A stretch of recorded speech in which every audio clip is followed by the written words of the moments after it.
You're listening to Short Inspirations from Ralph. The Number One Thing, Part 3. Now, if you've listened to Part 1 and Part 2 and been tracking this series, you may well be saying, well, yes, Ralph, I get it. I get that knowing Jesus is the number one thing, the most important thing in my life that I should pursue. But you don't know my circumstances. You don't know my life. You don't realize how busy I am and complicated things are with me. So how do I do this?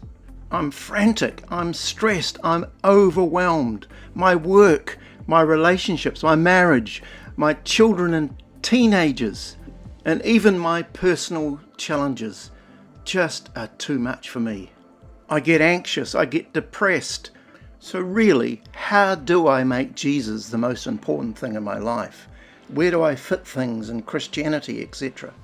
Well, the first thing that I would say is that this Jesus is not just a human being, he's God himself. And as such, he knows you better than you know yourself. And he has the key to your life. He's capable of forgiving you and unraveling the most complex of human situations. But I just want to say this, it's in our human nature to create distinct compartments of our lives. So we set up separate components.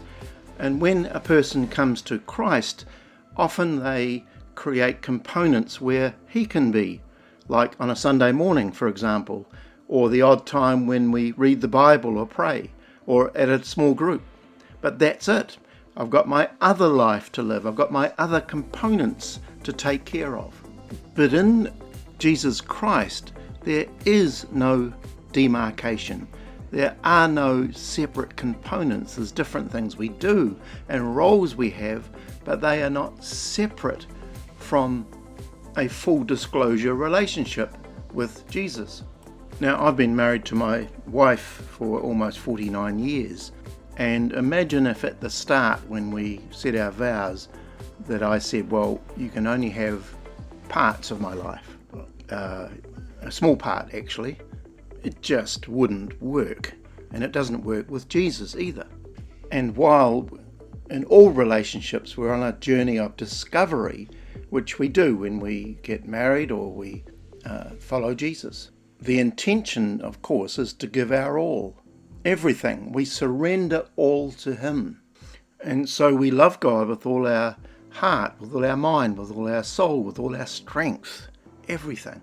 Dallas Willard says this, to know Christ in the modern world is to know him in your world now. To know him in your world now is to live interactively with him right where you are in your daily activities. This is the spiritual life in Christ. And so there he is in the middle of everything, in the middle of your anxiety, your frustrations, your workplace, your neighborhood, your relationships, your marriage. He's with your children, in your home, with your teenagers, in your personal challenges. He is everywhere. And get this, he's even willing to be in your life even when you feel disqualified and not worthy enough for him to be there. He died on a cross so that he could be right there. Excuse the pun, but he's dying to be with you, whoever you are and whatever you've done. So the rule of thumb in getting to know Jesus is not to be so distracted that you miss him.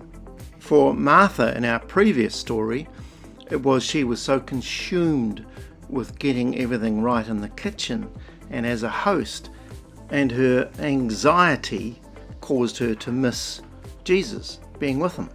So we could say whatever is a distraction for you, it's unique to each person. However, as a general rule, we don't need to switch activities in order to be with Jesus. Listen to this.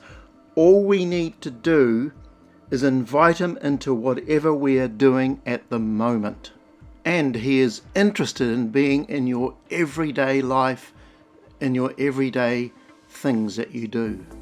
Then we're able to stop worrying about stuff because he's there with you in the class when you're teaching, when you're with your children around a table doing their activities, when you're mowing the lawn, when you're doing all sorts of activities, thousands of things that we can list. Because Jesus really did say, I will be with you, even to the end of the age. God bless you richly as you seek Him and journey with Him.